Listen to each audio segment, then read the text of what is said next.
what's up guys? Welcome back sa ating channel. So ito ay napaka simpleng episode, sobrang saglit na episode lang to. Bale, nagkaroon tayo ng time maghanap sa online, actually online kasi halos lahat naman ng lugar ngayon may mga upholstery shop, di ba? May makikita kayong upholstery shop. Pero doon ako nag-check din sa online kasi kumbaga hindi na ako lalabas, mas mabilis ko ma-review yung mga items. Tapos check ka lang naman ng review sa page. Kaya yun, nakita ko yung isang page na gumagawa ng upholstery service for seat, which is si KD Upholstery Services. So sila yung naatasan ko. Bali, nag-book ako ng seat sa kanila last 5 days ago or 4 days ago. Tapos ngayon nandito na sila, no? So papakita ko sa inyo mamaya yung ipapakabit natin. Ang leather seat na ipapakabit natin ay Japan leather. Dapat Italian leather yung kukunin ko dun sa kanila, pero medyo nagtipid tayo ng konti kasi hindi ko naman ganun kailangan ng sobrang high-end na leather seat. Tsaka yung Japan leather naman, matibay na rin yun. Pakita ko sa inyo. So ito pala yung natin, seat natin sa Avanza. Naka-ano to naka-cloth, yung parang stock na binibigay sa kasa. Yan yung stock seat. So yan, inumpisahan na ni Kuya Darly from KD Upholstery Services. Kasama niya si Kuya Balong. Yan, si Kuya Darly, inumpisahan niya na dito sa harap. Nga pala, no, kung tutuusin, maganda yung stock seat ng Avanza, no? Yun nga lang, syempre, kung gusto nyong i-protectionan yung pinaka original seat niya, kailangan nyo talagang mamili either cloth seat or leather seat. Pero dahil ito kasi from the very beginning na nakuha ko yung unit, hindi ko naman nalaban to. Hindi ko nalaban na yan. Tamang punas, actually punas, linis, vacuum lang ako dyan. Tumatagal parang hindi na rin talaga maganda kasi nagmamansya siya. Kaya naisipan kong mag leather seat. So bukod pa dyan, bukod dun sa linis, yung comfortability pag sumasakay, tsaka mas magiging premium ng konti pagka leather seat ka na, no? Yun nga lang, based sa mga research ko, may ibang tao na sinasabi pag naka leather seat ka na, mainit na yung upuan lalo pag tanghaling tapat direct. Na-experience ko naman yung ganong issues na tinatawag nila sa ibang sasakyan na hindi naman din ganon kalayo yung diferensya pagka sa upuan. Siguro depende na lang yon, at malaking factor na lang kung naka nano ceramic tin kayo katulad nitong sasakyan natin, naka nano ceramic tin tayo. So basically, pag tumatakbo na tayo, yung init na sinasabi nilang issue, wala na yon, hindi mo na mapapansin yun. Kuya Darly, Japan leather to, no? Yes sir, Japan leather. Japan leather. So compared dun sa iba makikita nyo online na German leather na which is same price, mamaya share ko sa inyo kung magkano ko siya nakuha. Kaila KD Upholstery Service, sa ganung presyo, Japan leather na yung makukuha nyo. So parang middle siya ng German tsaka Italian.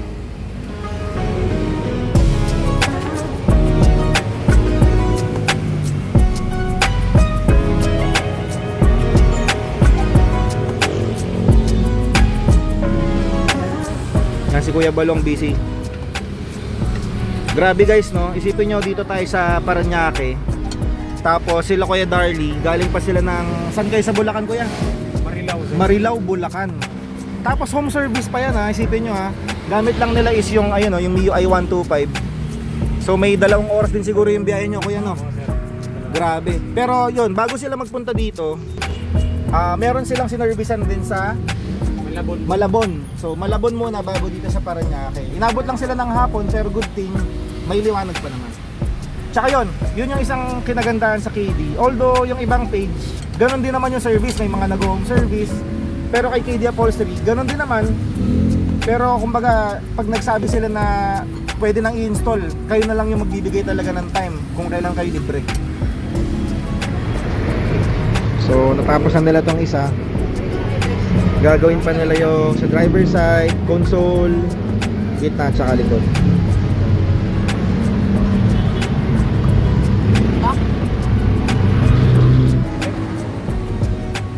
Yan ang stock seat ng Avanza.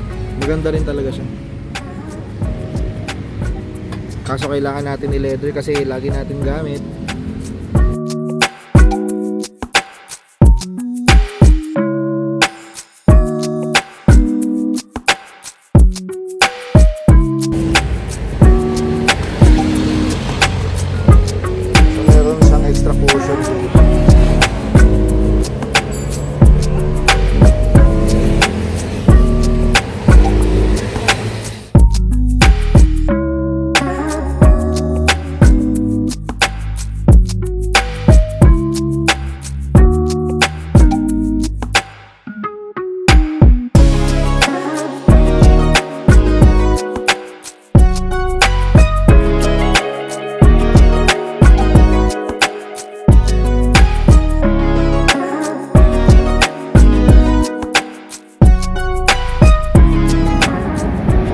So yun, medyo inabot na sila Kuya Darlie ng gabi. Ito na lang yung natitirang ginagawa, yung sa console box. Napakaganda ng fitment niyan. Tingnan nyo naman oh. Oh. Ganda. Solid. Yan na lang yung last piece.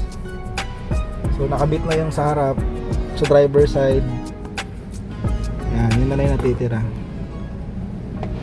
So natapos na ikabit nila Kuya Darlie tsaka ni Kuya Balong yung leather seat natin. Hindi ko muna dito tatapusin yung vlog kasi hindi ko na videohan ng maliwanag. So mas maganda makita nyo ng maliwanag para makita nyo yung quality ng leather seat nila. So hi guys, magandang araw ulit sa inyong lahat. Ito nga pala yung sumunod na araw after ng installation ng ating Japan leather seat from KD Upholstery Services. So ngayon, papakita ko lang naman sa inyo yung look. Sobrang masaya talaga kami. After makabit, hindi ko pa nasasakyan, talagang ramdam ko na premium yung quality niya, no? Sa itsura pa lang, sa kapa pa lang, mararamdaman mo na nag-level up talaga yung sasakyan, no? From doon sa tela na seat cover, tapos nagpalit ka ng leather seat. Masaya talaga siya. Tsaka mas naging malinis. Ayun nga, mas naging premium yung looking dahil mas neat na siya tignan. Wala nang tela na napupuno ng alikabok or what, ganun yung pakiramdam. So basically talagang pumogi talaga siya, no? Yan, kung titignan nyo naman, no? Diba? So, dun pala sa design, actually kay KD Upholstery Services, marami po silang design available. Pwede nga kayo mamili ng iba't ibang kulay din. Kung fan kayo ng rainbow colors, pwede rin yun. Pero syempre, parang mostly nagpapagawa sa kanila usually para mga two-tone lang, two-tone colors, yung tipong pwedeng iba yung color ng sa gitna, iba yung sa sides, tas minsan may mga makikita kayo na parang diamond design pa dito sa gitna, ganon. So yun sa atin, dahil gusto natin na neat lang tingnan, mas simple lang tingnan, gusto ko na isunod lang yung design ng stock seat, tapos yung mga tahi niya is black stitches lang. Yan. Kaya kung makikita nyo dito, yun lang siya. Pero grabe yan guys, sa personal, iba yung pakiramdam niyan. Para kang sumakay sa SUV or parang yung mga, di ba, ibang sasakyan na lumalabas na may mga leather seat na. Ganyan yung pakiramdam. Solid. Ito yung mga libre niya. May libre din sila KD na ganito. Seat belt. Malaking bagay yung seat belt. Tsaka yan yung una. Tsaka may warranty din syempre. If ever may mangyari sa seat nyo within 2 years ata to, alam ko. Yan, pwede nyo i-report sa kanila. Yan yung console box natin guys. Oh.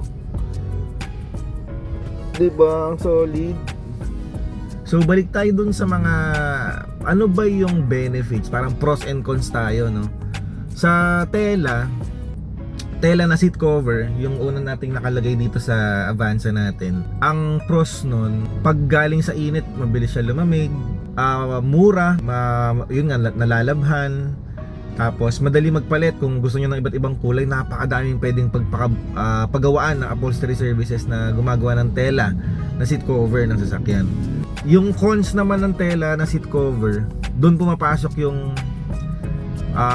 maalikabok. Yan, pagka konting dumi or mga stains, especially kung may mga bata kayong sinasakay sa kotse, yung kumakain ng snacks like may juice, biscuit, yun yung hindi ko nagustuhan sa tela na seat cover kasi very visible yung kahit konting alikabok. Kunyari nagbabalako ba kayo, katulad ko minsan dry skin ako, nakikita nyo siya sa tela and ang hirap niyang linisin. Kung wala kayong vacuum, tas kunyari may lakad kayong importante, kailangan nyo pa kumuha ng medyo basang-basahan para maalis lang yung mga konting dumi, no? So yun yung mga medyo hassle sa akin sa tela. Feeling ko yun lang naman, no, yung mga practical, typical na nakikita ng user or consumer. Doon tayo sa sa leather seat, no? Sa leather seat naman, ang pros nito talaga, una na yung premium look. premium feels, premium look. Yun talaga yung una niyang benefit.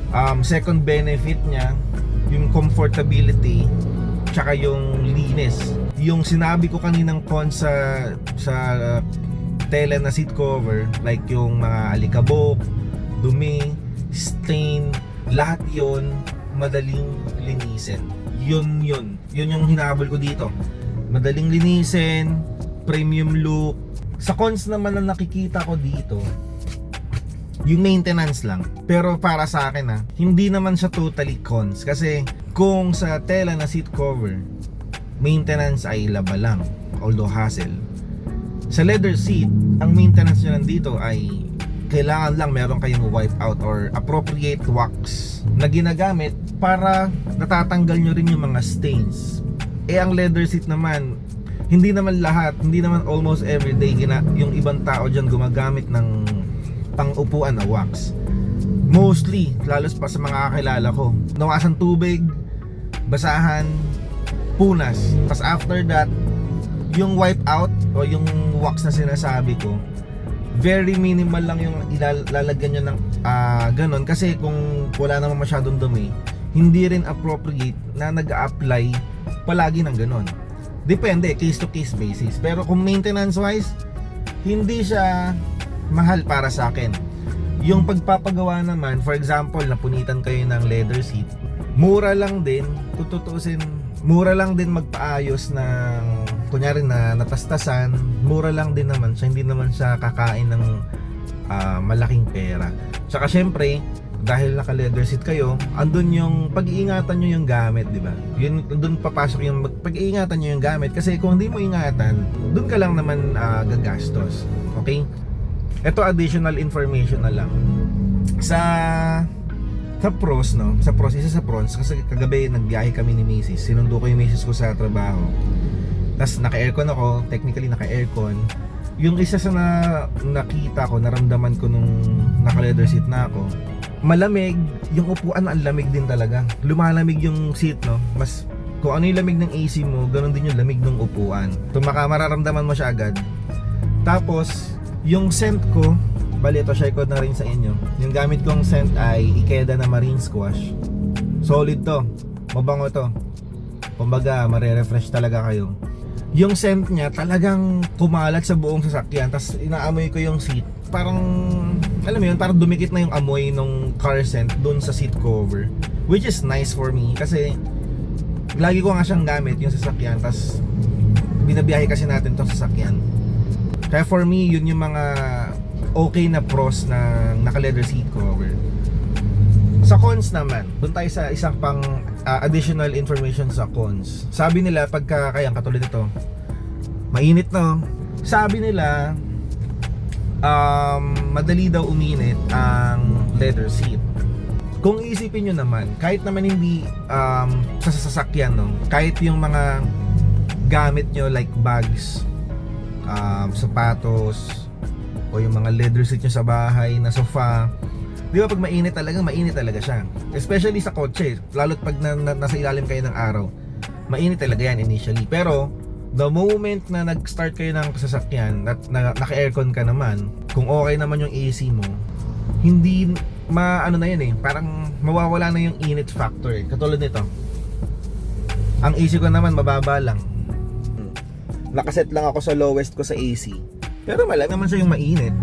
Diyan papasok yung additional factor na dapat sa kotse nyo, especially ngayon kasi dati hindi pa naman uso yung gantong klase ng tint. Ngayon na lang talaga siya nagte-trend, no? Kailangan talaga naka-nano ceramic din kayo para, alam mo yun yung magbabalanse nung feeling nyo or yung isipin nyo na iinit yung leather seat nyo pag tanghaling tapat, pag hapon, or pag tirik na araw talaga. Yun yung aking isa sa ipa-plug, no? Again, kung gusto nyo medyo guminhawa yung pakiramdam nyo pag mainit na panahon, magpa-install kayo ng nano ceramic tint.